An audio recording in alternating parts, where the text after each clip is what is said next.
তোমার সৌন্দর্য নারী অতীতের দানের মতন, মধ্য সাগরের কালো তরঙ্গের থেকে ধর্মাশোকের স্পষ্ট আহ্বানের মতো আমাদের নিয়ে যায় ডেকে শান্তির সংঘের দিকে, ধর্মে নির্বাণে।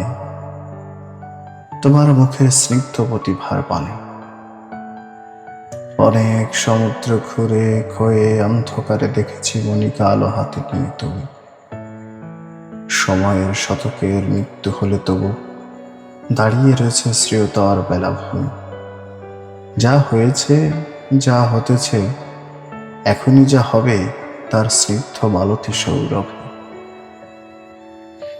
মানুষের সভ্যতার মর্মে ক্লান্তি আসে, বড় বড় নগরীর বুক ভরা ব্যথা ক্রমেই হারিয়ে ফেলে তারা সব সংকল্প, স্বপ্নের উদ্যমের অমূল্য স্পষ্টতা। তবু নদীর মানে স্নিগ্ধ শস্যসার জল, সূর্য মানে আলো, এখনো নারী মানে তুমি। কত রাধিকা ফুরালো, এখনো নারী মানেই তুমি।